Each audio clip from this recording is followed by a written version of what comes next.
a.m. and it's now time for the Morning Watch with Stokeley Marshall.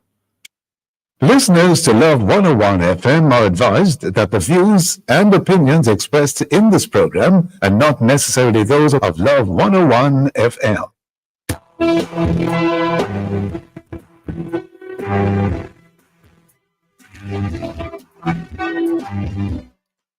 Hello and welcome to the Morning Watch on Love 101 FM. I'm your host, Stokeley Marshall. A special welcome to our listeners on love101.org. And if you are overseas and on the move, US listeners can access us at 712-832-8001. And if you are in the UK, 0330-332-6541. Or join us via the Love 101 FM app that can be downloaded from the Google Play Store or the Apple Store. You can also join us on Love 101 FM Facebook and YouTube Live in the First Watch today. Suggestions for the proposed Elderly Care and Protection Act. And in the Second Watch, mandatory paternity testing, the Jamaican reality. For our social media question, we ask, are you sure you are the daddy? Would you be willing to take a paternity test? Share your responses on our Love 1 FM Facebook page and YouTube channel, and also on WhatsApp 876-997-3125 using the hashtag The Morning Watch. We'll share your response later on the program, but first, as I quote. All right, today's I quote says, waiting to make the perfect decision may mean never making any decision. Which could include waiting to make the perfect decision to do a paternity test. May mean never making that decision. Exactly. And these I quotes that seem so earth-moving are always by some unknown person. Always. Good morning, Jukal. Good morning. Good morning. The First Watch will be back after this break.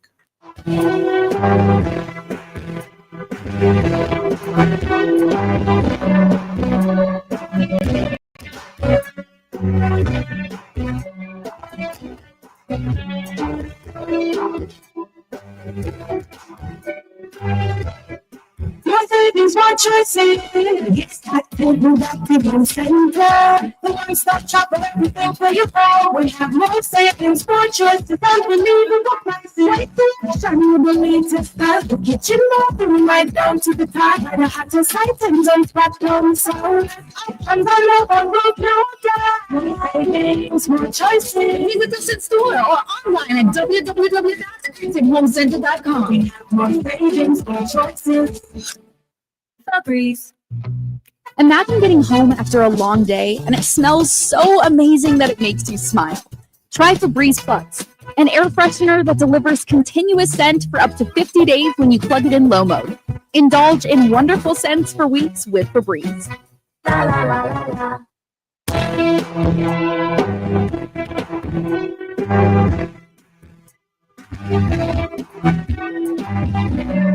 Welcome back to the Morning Watch. I'm your host, Stokeley Marshall. We are in the First Watch.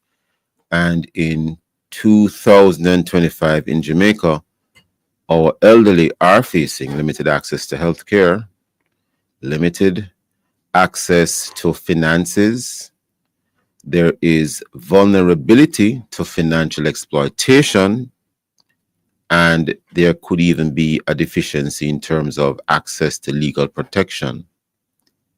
We have as guests this morning to look at this issue two very able persons, because there is a joint select committee of Parliament which is to consider matters relevant to an Elderly Care and Protection Act. And there is even a call now for written submissions from the public in the committee's deliberations. What submissions, if any, would you listening like to submit? Our guests are Irene Walter and Hyacinth Macaulay. Irene Walter is an educator, retired CEO, registrar of CXC, member of the CCRP Caring Committee, and former chancellor of the International University of the Caribbean. Hyacinth Macaulay is a retired nurse educator and a returned resident from one of those countries overseas.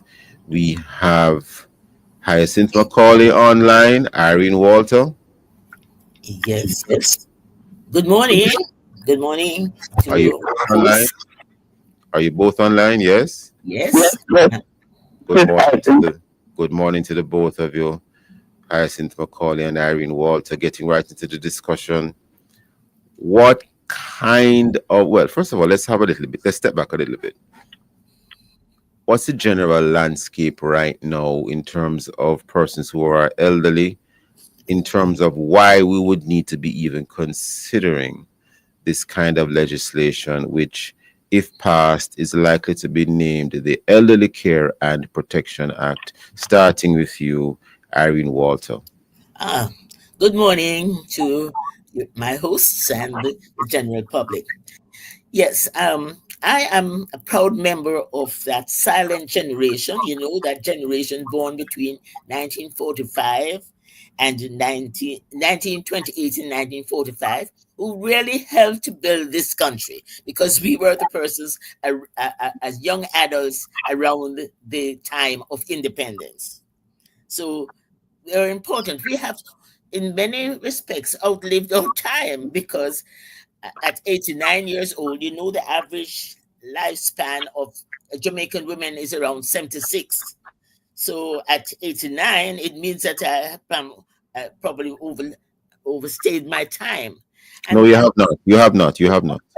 And this is why this Elderly Care and Protection Act is so important, because there is that cadre of persons who fall in that group who are suffering from many of the things that you've spoken about. For example, their financial problems, their health problems, which are associated with old age. And really, there is also lack of access to services and to facilities. And therefore, it's very important that this act takes into account not only disabilities, because I think there has been a focus on disabilities rather than old age. Interesting. Hyacinth Macaulay, any comments? Yes, I agree with her comments. What I would like to see in any proposal for elderly is that we learn to respect the elderly's abilities and not their disability, focus on their disabilities per se. I would also like to know that they distinguish between physical and mental inabilities, because I think a lot of times the elderly are, like pushed aside because at that age, old lady, old man, your time is over. Let me decide for you. A lot of us have still major contributions that we can make, and we need to be respected for that. And any focus should be on including elderly persons in in the planning of whatever proposal, whatever law, or they're making, that elderly be represented on that body. Interesting. So, what kind of submissions might one want to make on any Elderly Care and Protection Act? What are some of the things you would like to see included in such legislation, starting with you, Irene Walter? Yes, some consideration should be given to the fact that those of us who retired in the last century, 1990, the 1990s, and probably early 2000s, the inflation that has occurred since then and the devaluation of the dollar has eroded our pensions.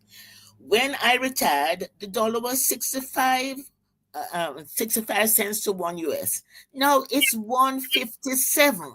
It means that my pension is ineffectively halved.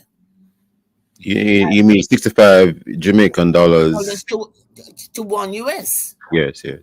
At the And now time. it's 157. Doesn't somebody see that therefore the funds that we're getting would be inadequate for our care? True, many of us were wise enough to put aside some savings, but that cannot supplement the fact that there's significant erosion and the And fact that the the value of government the savings could, continues and to the get. value of the savings could be eroded as well. I beg your pardon? The value of the savings could also be eroded. Precisely. Yeah. The fact that the government sees fit to review salaries of people currently working, it means that somehow some provision should be made for supplementing the salaries that we earned and worked hard for. That's the first thing. Um, In other words, when salaries were being increased in the government sector, there wasn't a similar commensurate increase or rise for pensions. There might have been some increase, but not at the same level. Well, Is that what you're I saying? haven't seen any increase in my pension, I can tell you. And many of my friends, and I speak on, in fact, I solicited the views of many of my friends, and Yeah. these are some of the issues that they're facing. And in addition to that, the cost of healthcare has escalated, and Yeah. the healthcare in the public service is almost unavailable. Yes. And let me be clear. I mean, you have different types of pensions. So some person may have been working in the private sector. Maybe their pension hasn't moved at all, depending on where they worked. And some were working in the government sector. And depending on how those pensions are paid, there might be some limited adjustment, but not much. And then you have the NIS, which is what you can get if you're contributing to the NIS. And, you know, there can be adjustments there too, but people complain that those adjustments are not very much. They are minimal. They are not going to make you live a life that can meet all your needs. So there are different layers to it, aren't there, Irene Walter? It is indeed. It is indeed. But the fact is this, what do you spend your pension on these days?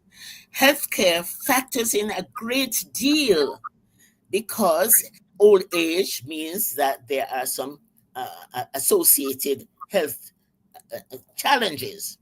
Yeah. And although I want to commend the National Health Fund for what it has done, I think more could be done to ensure that prescriptions medicines, which constitute a high part of my pension, that is taken care of.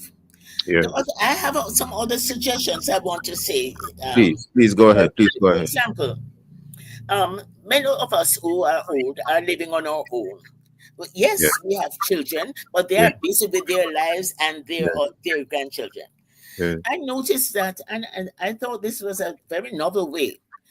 Children with health challenges in the school system are given a shadow, which is supplied to help that child to navigate the educational landscape. I am saying, why can't we have a system where I could call, say, the National Senior Citizens Organization, and say, listen to me, I'm going to the doctor on Thursday. Could somebody accompany me? Now, I'd say that is very important because at my church, I was one of the persons in my younger days after retirement that would go with older persons to the hospitals and to doctors and see that they were taken care of. I need that facility now. I went to Some kind of assistance, yes, in terms of that, someone to just be with you while you're at that location. precisely. We're almost upon a break already, but before we head to the break, Hyacinth Macaulay, do you agree? Any of the things you'd like to I say? agree, and I was thinking of like transportation is a major problem there. If we can get somebody to ensure that there is safe transportation, because it's like getting out there and trying to win a taxi to make a medical appointment is impossible. Yes, So you need to look at transportation. 1 second, Hyacinth Macaulay and Irene Walter, we are upon a break. Hold those thoughts. We're going to come back to you after the break, Hyacinth Macaulay, as well as Miss Walter, of course. Those of you listening, we'll be right back on the Morning Watch. Do more on the go. Discover a new and convenient way to send money abroad with the GK1 app. Download GK1 from the Google Play Store or Apple App Store to send with Western Union today. The time by Grace Kennedy Remittance is 7:15. Did you know that there are many exciting careers in public health? Join the Ministry of Health and Wellness for its Health and Wellness Career Expo and Employment Fair 2025, Wednesday and Thursday, January 22nd and 23rd, from 9 a.m. to 8 p.m. daily on the Uwimola campus. Learn about exciting and emerging career opportunities in public health. Work with your resume for on-site interviews for available jobs across the island. Entertainment, giveaways, and free health screening. We've got them. Admission free. A career in health, the roadmap to success. GK1 now introduces third-party motor insurance from GK General Insurance. Download and log into the GK1 app. Then select one of 3 affordable third-party options, 25, 35, or 40,000 annually. But there's more. For a limited time, when you purchase a third-party insurance on the GK1 app, you get $1,000 in your GK1 wallet. Yes, money back just like that. One app, 3 motor insurance options from GK General Insurance. Download and insure your car on the GK1 app today. Ring the new year with cashback from AIM Financial. You can get up to $15,000 in cashback with every loan disbursed. Plus, with increased loan amounts, you can get anything you want. And guess what? Every loan comes with a free gift. Yes, free. So what are you waiting on? Apply now at loansale.aimfinancialje.com or WhatsApp 876-437-3982. Offer ends January 31st. So make sure you apply early and start 2025 right with AIM Financial. Conditions apply.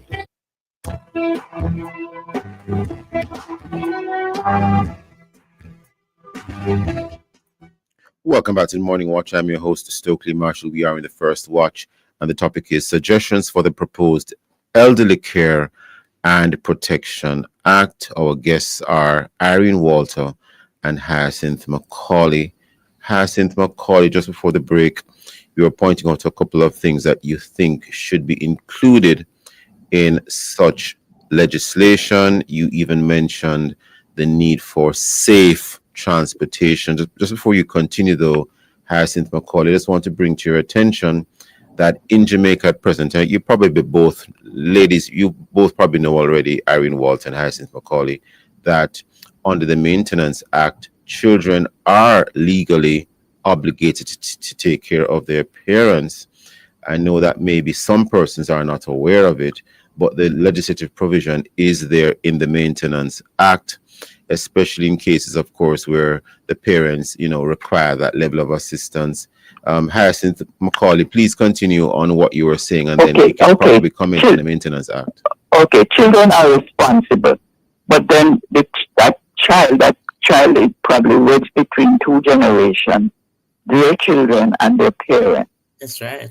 Well, we should look at issues like daycare services for the elderly, respite care, where there can be centers for adults to be cared for. I said, as we take children to daycare, we probably need to look into daycare for the elderly, respite care, somebody who is wedged caring for. When you say, if I could ask to pause for a moment, when you say daycare, you don't mean a home where they live. You mean daycare where they are there in the day and then they return home in the evening. Working hours for the care for the responsible party. Yes. If I have a 9 to 5, yes, then I can take my parent, whoever I'm responsible, to a center where they're fed. You said I think you were saying protected as well, weren't you? Yeah, protected because so there's somebody responsible there. Their needs are met, because a lot of times they're left to vegetate on their own, maybe. Yes.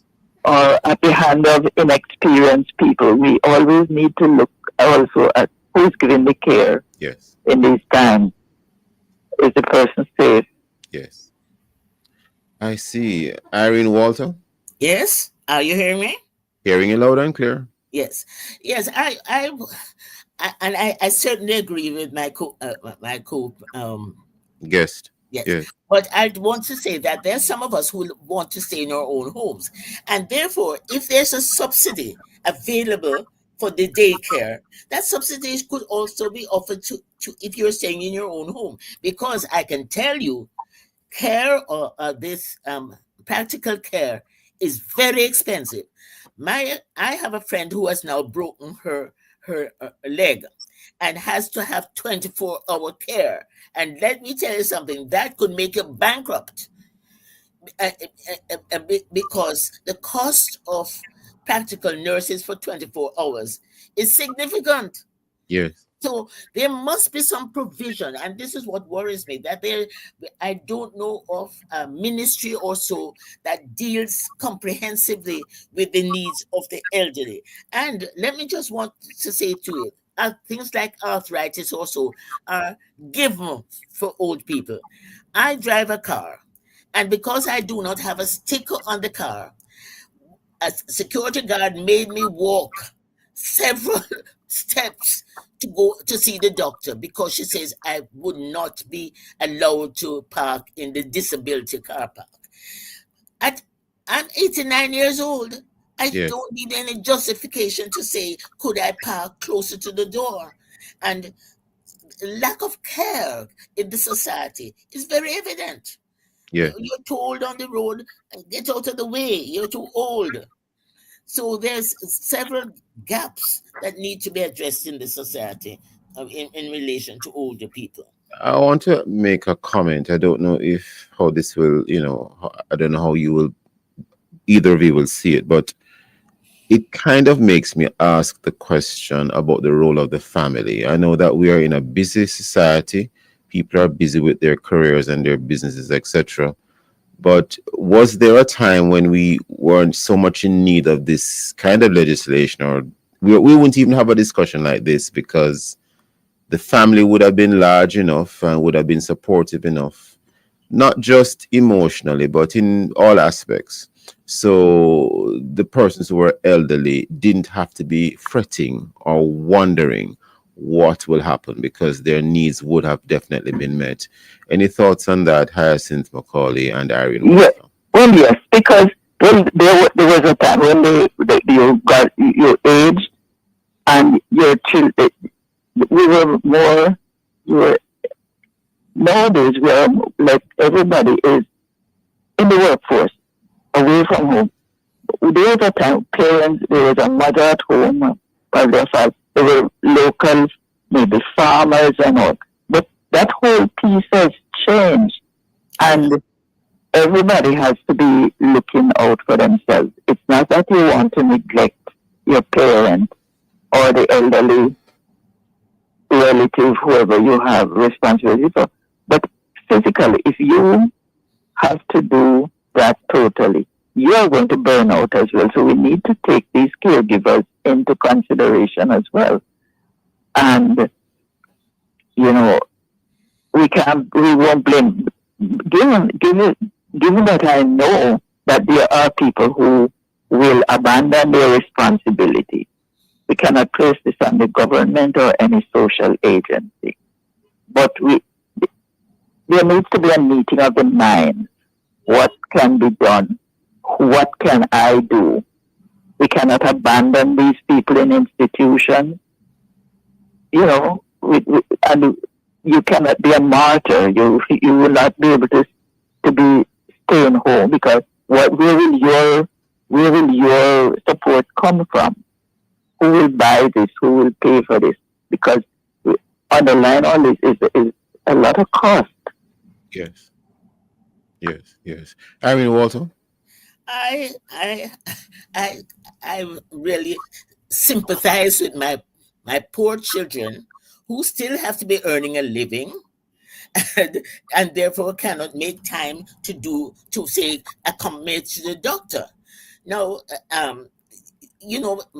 my youngest daughter is a surgeon at a hospital. Really, she ain't going to take the time to come to take her mother to the doctor, I can tell you, because she has responsibilities at the hospital. So, I mean, somebody who's unemployed, who has retired and is available, could fill that gap, and that's what I'm saying. Make provision for this support. I went to see the doctor recently and spent from 9 a.m. to 4 p.m. because I did not have an appointment. When at lunchtime, I had to be saying, "Is there anywhere where I can get something to eat?" And then you had to walk a long distance to get something to eat. And I'm saying the support that is given to, and I'm saying children with disabilities in schools should be extended to old people who have disabilities as well. And I know that maybe neither of you, well, maybe you do have ideas, maybe you do have suggestions, because some of the things that you might want in the legislation could have some amount of impact on the public purse. For example, providing subsidies so that you can pay for persons to be caregivers or to assist in some sort of a way when you're at home.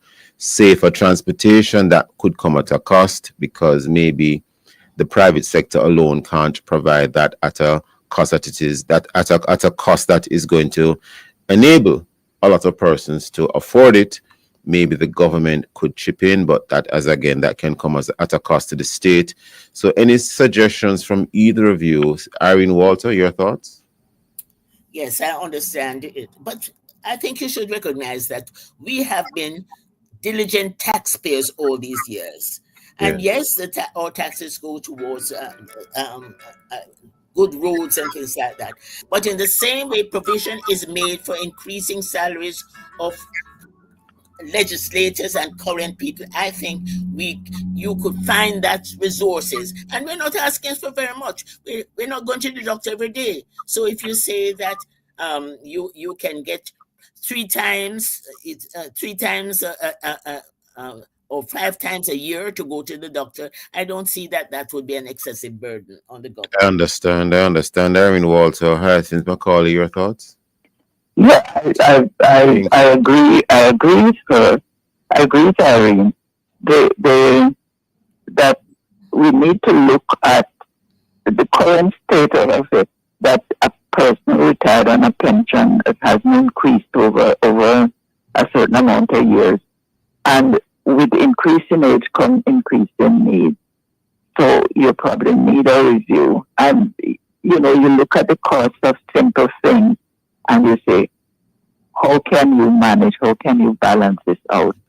So we need to look at what provisions can be made for elderly in terms of cost of living allowances, providing medication, and there are other daily needs, like nutrition, transportation.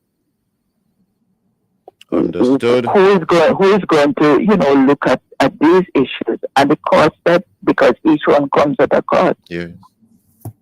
And on the macro level, if something can be done about the inflation, that would be great. The devaluation. Yeah. But that's probably outside of the scope of this act. Act, yes. But before we wrap though, financial abuse and even sometimes when a person is they're kind of old and they are sort of having challenges with their, what's the word now? You might have to make decisions. The idea of making a decision might come up because someone might say, well, can they really recover from this illness? How do you prevent abuse in situations like this? Irene, Walter, Hyacinth, Macaulay. Irene, Walter first. Well, first of all, legislation should be in place to ensure that people get the very best health care Yes. that is needed. The fact is this, that this is not available, and that's where much of the taxpayers' money should go to ensure that there are facilities available for your life as long as you live. You cannot just decide that you're too old and therefore you're dispensable. Yes, yes. Hyacinth Macaulay, preventing financial abuse. Well, one of the first things one of the things that comes to mind quickly is that even in dealing with the banking system, Yeah. you find that there are times you go to the bank and you spend inordinate amount of time, and people are coming, and a lot of things have changed in my lifetime. And about like the language, you go there and they're using language that is almost alien to you. Yes, yes, yes. You probably sign something that, so they should have people who are sensitive to the elderly. They use terms that sometimes you have no idea what they mean. And sometimes the banking officer is kind of rushing, and they kind of They rush. Yeah, they just want to get on with the paperwork. Get on with it. So you need, because financial abuse is real, Yes, and it can be devastating, and they need to be aware of the challenges that the elderly face coming into a financial institution. No, because some of us are not very literate in terms of social media and what. So have that in the back of your mind. It sounds like, generally speaking, you just all need greater advocacy. Yes. We have to leave it there this morning. We're completely and totally out of time. I didn't want to break a train of thoughts as you were ending, but we are completely out of time. I want to thank Irene Walter and Hyacinth Macaulay for being with us in the first watch, and we will return shortly.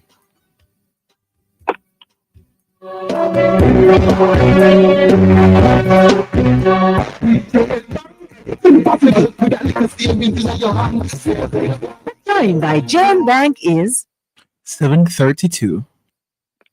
GK1 now introduces third-party motor insurance from GK General Insurance. Download and log into the GK1 app. Then select one of 3 affordable third-party options, 25, 35, or 40,000 annually. But there's more. For a limited time, when you purchase a third-party insurance on the GK1 app, you get $1,000 in your GK1 wallet. Yes, money back just like that. One app, 3 motor insurance options from GK General Insurance. Download and insure your car on the GK1 app today.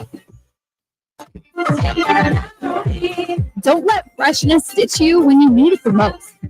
Wash your clothes with Downy Softener to keep dazzling everyone around you from day to night. Try Downy Softener now.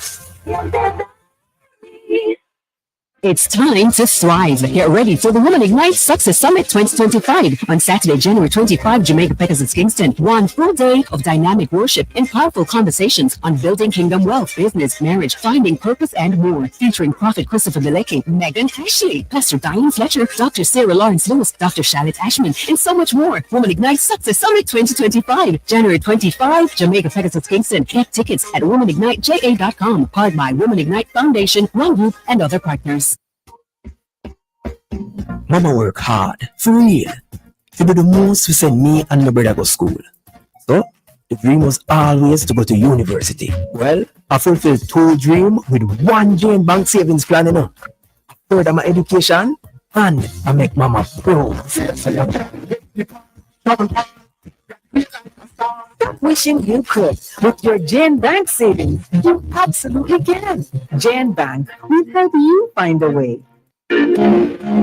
You take a better route. Become a mentor in the Ministry of Justice Child Diversion Program. To become a mentor, you must be a Jamaican citizen over 18 years old, literate, with at least a secondary level education, have at least 1 year working experience, be willing to volunteer for at least 1 year, and be non-partisan, confidential, and a person of integrity. Download the application form at moj.gov.jm and submit to any child diversion office island-wide. For more details, call the Ministry at 888-JUSTICE. That is 888-587-8423. Help a youth take a better route. Join the Child Diversion Mentorship Program today.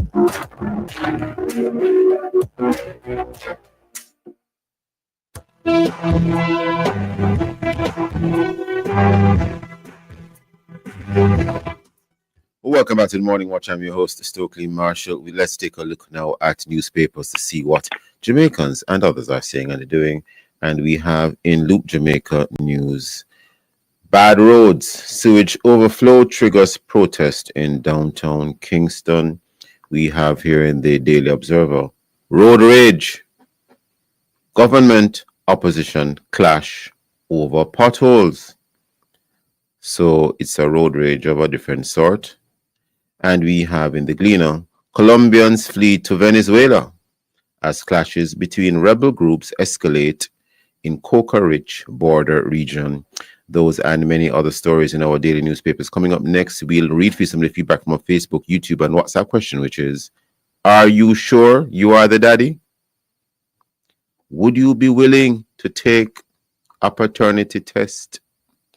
If you haven't done so yet, leave your responses on our Facebook or YouTube, Love 1FM Jamaica Live. And also, I'm so sorry. And also WhatsApp comments and voice notes too. 876-9973-125 using the hashtag The Morning Watch. We'll be right back.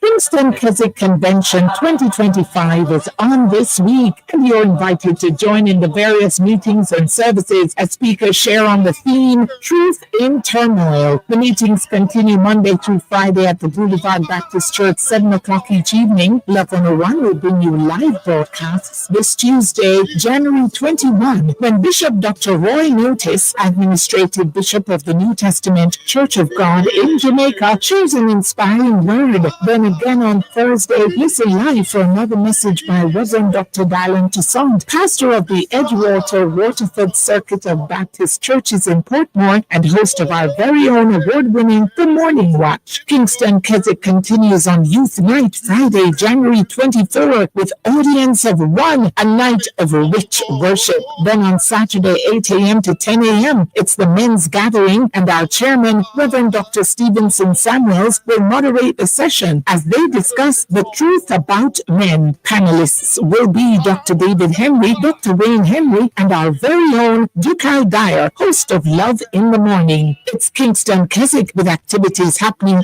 all week. Nightly services begin at 7 o'clock, and we will be live on Tuesday and Thursday, 8 p.m. to 9 p.m. right here on the family station, Love 101.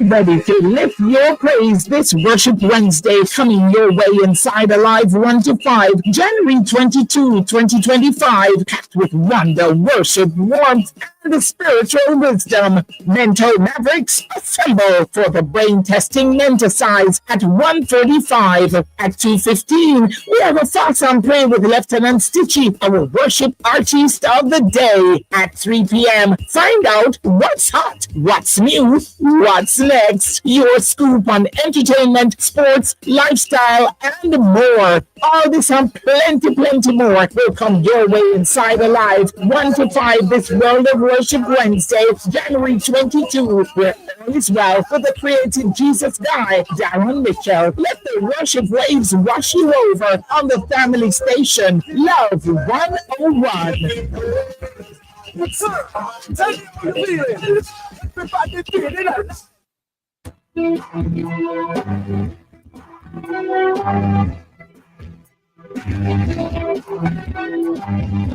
Welcome back to the Morning Watch. I'm your host, Stokeley Marshall. Now for responses to the social media question, are you sure you are the daddy? Would you be willing to take a paternity test? And I think we have some responses as well in relation to the first watch interview. Chika? Yeah, so we definitely have some responses. We have some on YouTube. So somebody called Super Ali says, and this is in regard to the elder issue. So that's a great idea. A shadow who can objectively record details, communicate, and help the senior accomplish tasks. And then somebody else, well, the same person says, excellent suggestions. In my opinion, that daycare for the elderly is a really good one. Can be a business idea for many. Dion from Dublin, Castle St. Andrew says, let's hear. To your program about the elderly and their cares. Yes, it is very hectic. It is very strenuous at times. It can be very frustrating because even for me now, I do have my father. He will be 90 if he live to see February 5th. He will be 90-year old. He's kind of shaky now, kind of weak out, and for him, well, for the doctor, that is not his thing. I couldn't tell when he have to visit a doctor. Carrie from Spanish Town says, Thanks to you and all the wonderful staff of Love 101 and everyone who is listening. If a father is not sure the child is his, one of the best decisions he could make for himself and the child is to go and get a paternity test done, just to make sure and also to avoid animosity, arguments, and countless back and forth between parents, who is right, who the child is, and all those unnecessary arguments. The best thing is to get that paternity test done for your own sanity and for your child's sake. It is most important. God bless you all. Have a wonderful day. and those are the responses that we have. Yes. Very interesting. Thank you so much, Trical. We move right into the second watch, and one would think, or at least hope, that finding out who your biological father or mother is would be a joyous occasion. However, that might not always be true. In fact, if one finds out that a particular child is not yours and you thought you were the father, it is said that it could in some cases lead to violence. We have as guests this morning to discuss this very important topic, Gavin Oliver, Chairman and Director of Who's the Daddy, and Professor Opal Palmer Adissa, member of the Advocates Network and a cultural activist. Good morning, ladies and gentlemen. Good morning. Going to start with you quickly, Mr. Oliver. There are some comments from you in last Sunday's Observer article dated January 19, 2025, entitled Jacket Blowback. Local clinics warn mandatory paternity testing could lead to violence. That story by Dana Malcolm. Who might need a paternity test and why, Mr. Oliver? Okay, so it's kind of a loaded question because there's a lot of people that need a paternity test. For example, fathers may want one just to find out the basics, if they are the biological father of the child. You have mothers who are in situations where they're either pregnant or they've had the child, they're not sure who the father is themselves. They also want to know, but may not want the fathers to know because they don't want to cause an issue. There are children who, for example, want to file for their parents, but then, the particular government is saying they have to have a DNA test to prove that that's their parent, so they also need DNA tests. You have judges who are in court cases who are looking to issue custody, or people requesting for a declaration of paternity. That's where you want to change a child's name. They want DNA to prove that that person's the biological father before they take any further action. And doctors, for genetic reasons, you may have someone who has some sort of rare disease and the doctor wants to know if it's hereditary, so they want to confirm that this person is the biological father to make sure it's not passed on to the children, or gather information from a previous case. I mean, there's lots of different reasons. Those are the basics. Professor Adissa, might you indicate Okay. quickly, well, before you respond or comment, would you like to let us know or educate us as to what the Advocates Network does or is, and of course your thoughts on the idea of doing paternity testing? The Advocates Network? The Advocates Network is a non-partisan group of people, citizens, who are very much conscious about making sure that Jamaica, there's equity, that the Constitution represents the people, that politicians are accountable and fair, and that we do whatever we can to stem the violence. So it's really a broad-based organization about social the social and the political implications and how that impact people. Now, I want to make a distinction in that there is the biological father and there is the emotional father. Uh, People need to know it can lead to violence, but it can also lead to relief. One of the things I want to say, though, is that every child comes into this world with a mother and a father.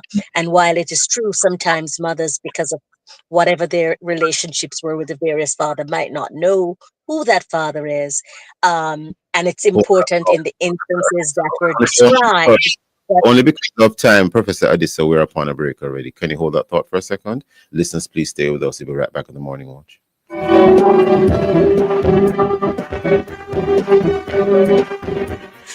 Jamaica and its workforce are advancing quickly. Life-changing opportunities are arising. You need training and support.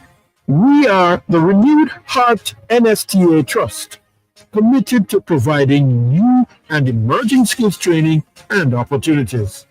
Come to Heart. We'll help you claim your place in the workforce of the future.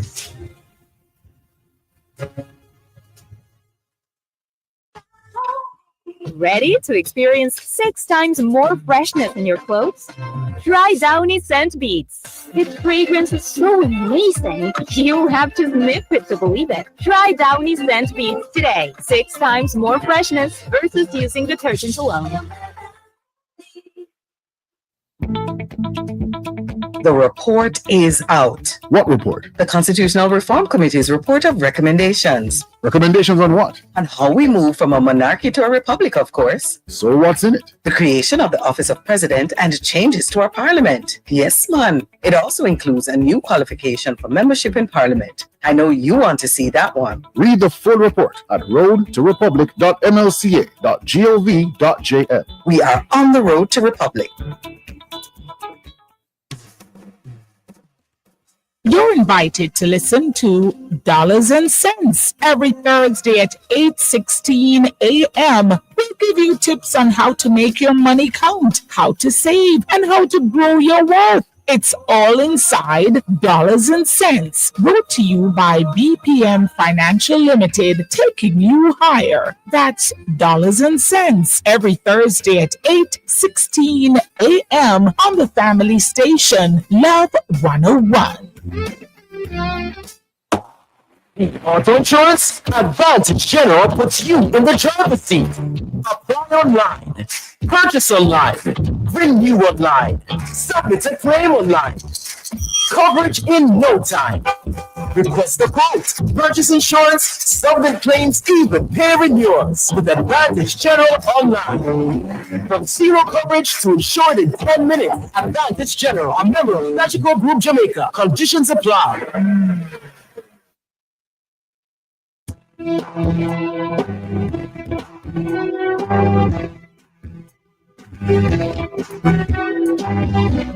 Welcome back to the Morning Watch. I'm your host, Stokeley Marshall. We are on the second watch, and the topic is mandatory paternity testing, the Jamaican reality. Our guests are Gavin Oliver, Chairman and Director of Who's the Daddy, and Professor Opal Palmer Adisa, Member Advocates Network and Cultural Activist. Just before the break, Professor Palmer Adisa, you're making a couple of comments. Would you like to continue your thought?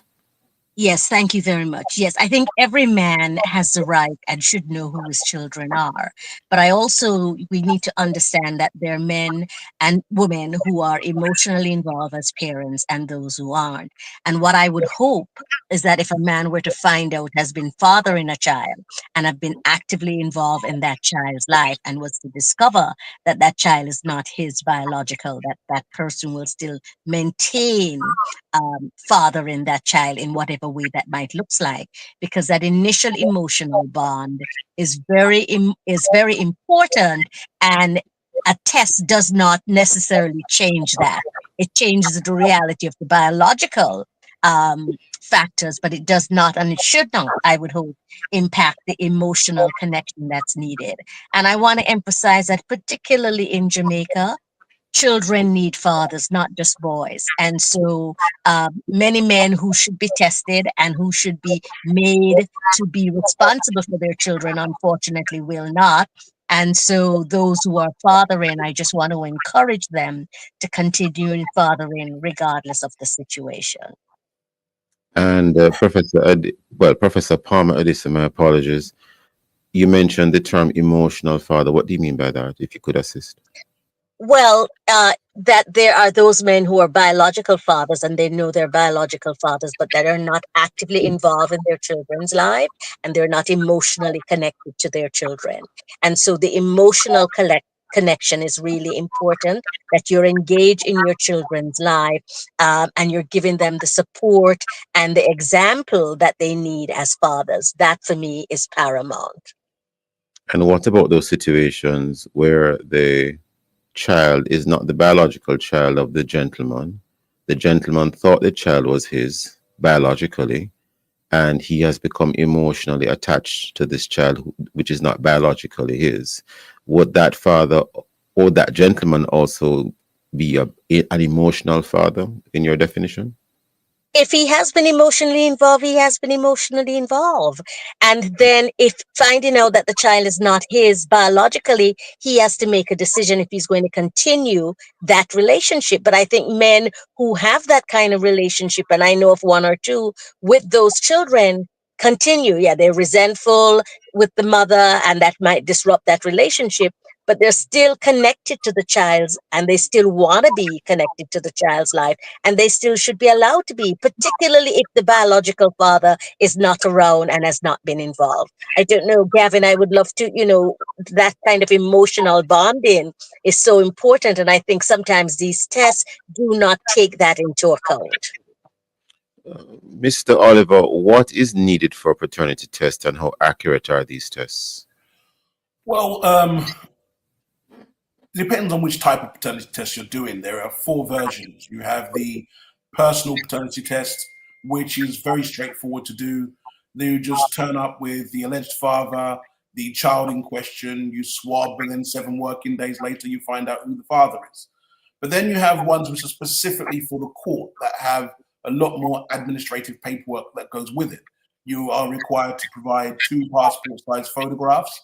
You have to give a government-issued photographic ID, such as a passport, driving license, or the electoral voter's card. You also have to provide a proof of residency. Most people on the island give normally a National Water Commission bill, JPS bill, Digicel, Flow, and if they haven't got that, then a bank statement or credit card statement is also acceptable. There's a long, exhaustive list of things they can provide, which goes as far as a JP signing a piece of paper which states that he knows the individual for a certain period of time. So that's what's really provided for the court. Then you have different requirements for immigration. So again, that varies depending on which particular country you're intending to be filed for. So for example, in the United States, it's very similar to what we just discussed with the court paperwork, but the DNA tests for immigration to the United States will require you to have that test done at the US Embassy in front of a representative of the embassy. So, depending on where you're going, these things vary. The last version is prenatal, which is when a lady is still pregnant. That can be quite an advantage because during the pregnancy, she hasn't got the emotional stress of figuring out who the father is. Plus, there's another dilemma. Once the child is born, the hospital then asks the mothers to register the child. And here's where the problem really kicks in. They don't know what name to put the baby in. So what happens is they put it in baby name A. Let's call that Mr. Smith for now. But she's also been in relationships with a gentleman called Mr. Jones. So later on, Mr. Jones says, I want to find out if the child is mine. So you do a DNA test. He finds out the child is his. And then she's trying to figure out how now she explains to Mr. Smith that the child isn't his. Mr. Jones is insisting that the child gets his name changed into his name. But here's where it gets complicated. Yes. You have to go to the court to do that. You can't just change the baby's name. You have to file for something called a declaration of paternity. These are done by family courts. Normally you arrive at the court, you're going to see a court clerk who will give you an A or B answer.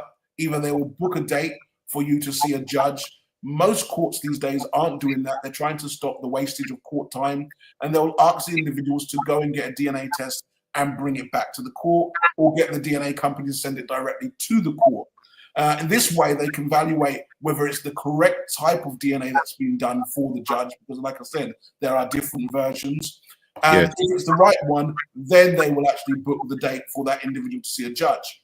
The problem kicks in because to change an individual of a government ID, the law states that they have to at least notify the individual. So they subpoena the name on the birth certificate. In this case, it will be Mr. Smith. And they also asked Mr. Jones to turn up to the court as well. So the mother's in a sticky position at the moment, because now she's in the courtroom and she's got Mr. Smith and Mr. Jones in the room at the same time. And a lot of mothers desperately want to avoid that transaction because they may know each other. And, you know, we always advise, if you want to... All three individuals, in other words, you're saying all three individuals may know each other. Yeah. Mr. Smith, Mr. Jones, and the mother.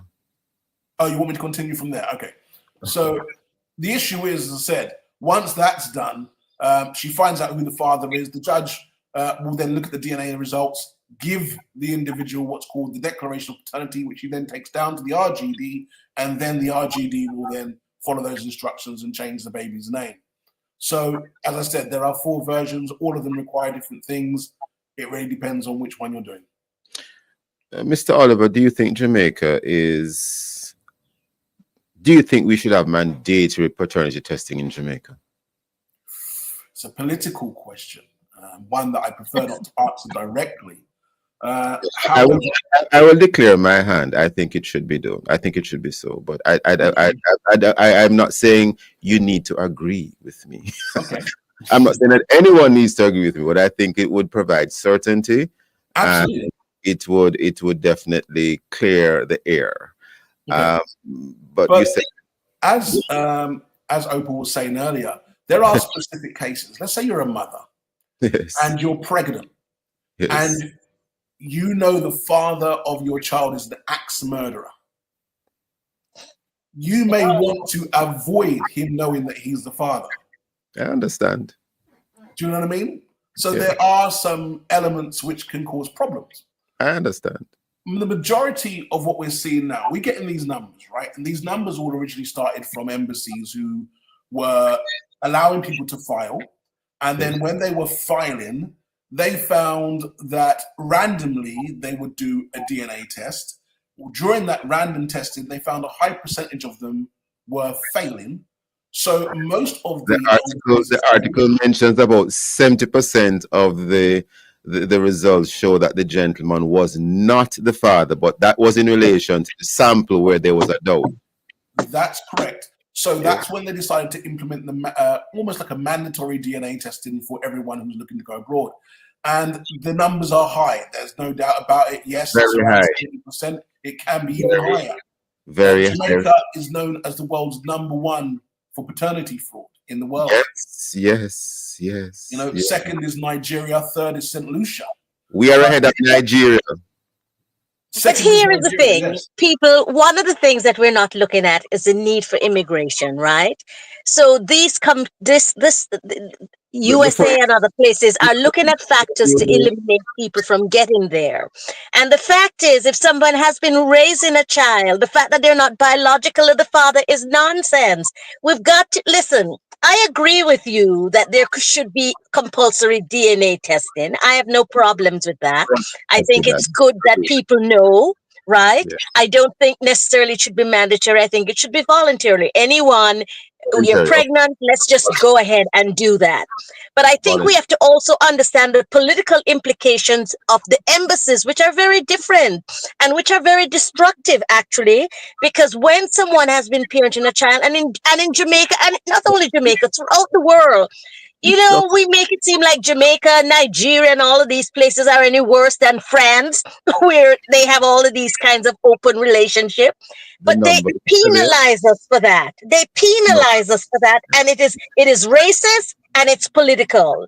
And so if a man and a woman has been living and raising 4 children, the fact that they go and get tested and the father proves to be not the father, he has been raising those children. He has been supporting those children. Those are his children. They're not his biological. they're not the biological, but if he wants to be, people step up all the time. Women step up and mother children who are not theirs, and men step up and father children who are not theirs. I'm seeing where we're almost out of time, but the challenge is where the father was probably, not in all cases, but maybe the father was deceived in the first place to thinking that Right. they're children. That's a challenge. May I say it's That is indeed a challenge. And I think what the Honourable Mr. Clark is trying to do is jackets. Jackets are something very different. Those are specific cases where a man never knows that he's a father and finds Never out knows. at the stage. It's different to the people with doubts. Lifetime of deception. He thought they were his children, but we're totally out of time. Very interesting conversation. I enjoyed this one. Rather than with mandatory testing would be good. Mr. Oliver and Yes. Professor Palmer, I want to thank you so much for your contributions in this second watch. Thank you for your time and for your thoughts. And thank you, listeners, for being with us. Join You're us again welcome. tomorrow. Of course, thank you so much. Join us again tomorrow as we look at other topical and controversial issues. Visit our Love One with the YouTube channel and Facebook page, and of course, TikTok at Love One with them Jamaica for this and all other Love One FM programs. And of course, download our Love 101 app to stay connected to us. Love 101 FM, the number one gospel station in Jamaica. Thanks to our producer, Kathy Gale, and to our guests. And join me again tomorrow as we look at other issues of the day. I am Stokeley Marshall, handing back Love in the Morning with Drakal.